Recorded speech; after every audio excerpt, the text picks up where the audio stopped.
आत्मज्ञान ये स्वयं का ज्ञान होता है। ठीक है। आत्मज्ञान का मतलब होता है जब प्राणी स्वयं को जान ले, जी तो उसी को कहते हैं आत्मज्ञान। जी दुनिया को जानता है, अपने को नहीं जानता कि मैं कौन हूँ। जी वो अपने को शरीर जानता है, लेकिन शरीर तो यहाँ मिला है और जिसमें बोल रहा है ये कहाँ से आया, ये कौन है। शरीर 5 तत्व से बना, सारी दुनिया को मालूम है। जी मालूम और ये बोलने वाला कौन सा तत्व है, ये तो 5 तत्व में है नहीं। जी अब ये आपके ही भीतर बोल रहा है, आपको पता नहीं कि ये कौन बोल रहा है। अच्छा शरीर छूट जाता है हाँ और ये मरता भी नहीं, हाँ ये रहता है। शरीर वो जानता रहता प्राणी कि मेरा ये नाम है, मैं फला ग्राम का हूँ, फला जिला है मेरा, फलाना देश है। लेकिन जो इसमें बोल रहा है ये कौन से देश से आया है, कौन से देश का है, कहाँ का रहने वाला है, कहाँ इसे जाना चाहिए और क्या इसका नाम है, इसका पता लगाना, इसी को कहते हैं आत्म। जी कैसे पता चलेगा? जैसे मतलब आप बोल रहे हो कि अंदर बोल रहा है, मतलब एक जो मन बोलता रहता है, वो बोलता तो रहता है ना। अब देखो इसके पता लगाने के लिए बहुत ज्ञान है। कोई जप से कर रहा है, कोई तप से कर रहा है, कोई मंत्रों से कर रहा है, कोई तंत्रों से कर रहा है, लेकिन ये आत्मज्ञान जप तप मंत्र से नहीं। इसके लिए आपको आत्मज्ञानी गुरु ढूंढना पड़ेगा और जो अजापा जाप का ज्ञान कराता है। अजपा मतलब अजपा अजपा, ठीक है। तो वही आपको आत्मज्ञान का मार्ग दे सकता है, क्योंकि अजापा जाप स्वयं हो रहा है, स्वयं हो रहा है और उसे जपने की कोई ज़रूरत नहीं। भजन जो कहते हैं करते हैं, तो भजन कभी किया ही नहीं जाता, भजन होता है। सुनने का नाम भजन है और बकने का नाम मंत्र है। मेरी बात समझिए। तो जितने मंत्र जो वाणी से बका जाता वो सब मंत्र हैं, उससे आपको पुण्य मिलेगा और ये है मुक्ति का मार्ग। ठीक है। जो भजन आपके अंदर अखंड चालू है, जैसे माँ के गर्भ में जब बच्चा होता है तब वो भजन के ही माध्यम से बाहर आ पाता है। अच्छा, ठीक है। और जब वो बाहर आ जाता है तो प्रथम गुरु उसको मिलता है, जो भजन की वो युक्ति जानता था वो सब छीन लेता है। तो प्रथम गुरु कौन होता है मालूम है? दाई, जो नारा काटती है। तो जब वो पेट यहाँ नाभ में गांठ लगाती है धागे से और जब उसको काटती है ब्लेड से तो चोट लगती है, और जब चोट लगती तो बच्चा चीख पड़ता है। तो वो जो युक्तियाँ थी उसकी वो सब छूट गई। जो वो नाम सुन रहा था, जो राम नाम की धुन वो अंदर सुन रहा था वो छूट गई। जो अमृत पान कर रहा था वो भी छूट गया। जो अपने निज स्वरूप को देख रहा था वो भी छूट गया, आँख खुल गई।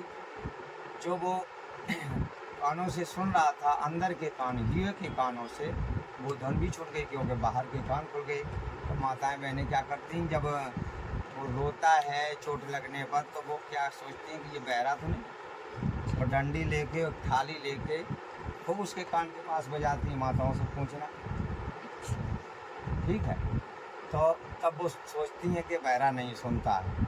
तो जो वो राम नाम का धुन सुन रहा था वो भी छूट गया, जहाँ उसका ध्यान लगा था, तब बच्चा ज्ञान होता है। अच्छा, ठीक है। वही ज्ञान जो माँ के गर्भ में भोलेनाथ की कृपा से निराकार सदा शिव आपको कराते हैं, और वहाँ किसी डॉक्टर या किसी हकीम की ताकत नहीं है। उसी ज्ञान मार्ग से वो बाहर आता है, और जब बाहर आता है तो प्रथम गुरु उसको छीन लेता है, अबोध हो जाता है। तो 5 वर्ष तक अबोध रहता है। 5 के वर्ष के बाद उसे ज्ञान प्राप्त करना चाहिए। और ज्ञान प्राप्त कराने के लिए माता पिता क्या करते थे, स्कूल में डाल देते हैं। पहले कहाँ डालते थे, गुरुकुल में, है ना।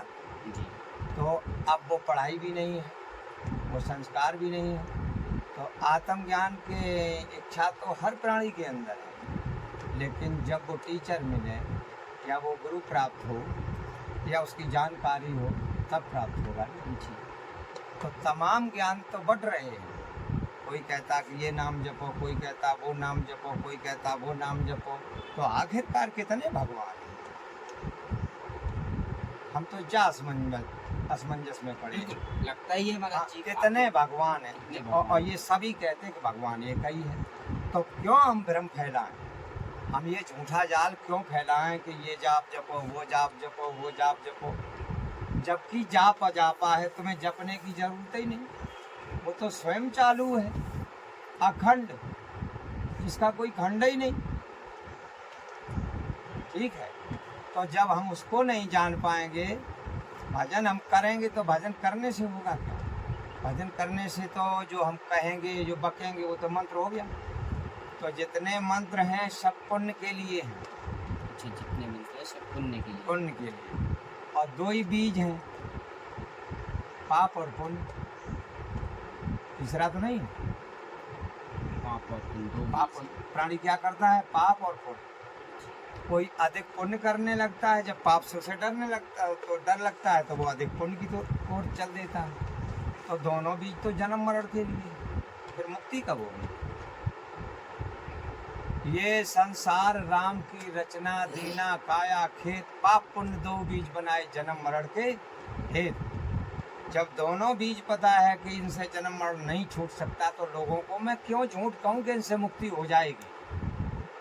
न पुण्य से मुक्ति है, न पाप से मुक्ति है। पाप चार से तो है नहीं है ना, और पुण्य से भी मुक्ति नहीं है। नहीं है, तो मुक्ति कैसे होगी? कैसे होगी, सवाल ये है। अब जिस राम को मैं ढूंढ रहा हूँ, तो क्या मुंह से मिल जाएगा?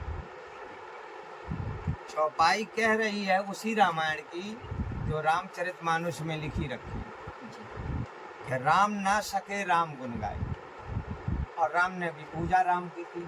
तो आखिरकार वो राम कौन है? वो राम कौन है? शंकर जी ने राम की पूजा की, तो शंकर जी त्रेता में पैदा भय रहे का जो राम की पूजा करने लगे, तो उनने पूजा चेंज कर दी। पहले विचार कर लीजिए, उनने पूजा तो अपनी चेंज नहीं की होगी, ना नियम चेंज किए होंगे, है ना।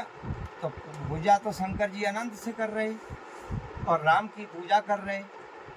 विष्णु भगवान राम की पूजा कर रहे हैं, विष्णु भगवान भी राम की पूजा ब्रह्मा जी कर रहे, राम की पूजा हनुमान जी कर रहे, राम की पूजा कृष्ण जी कर रहे, राम की पूजा राम भी कर रहे, राम की पूजा, और राम की पूजा सारी दुनिया कर। लेकिन अब उन्हें पता जिसको है असली का और जिसे नकली का, बस बात इतनी है।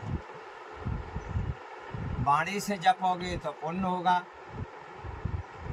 और अजपा कैसे?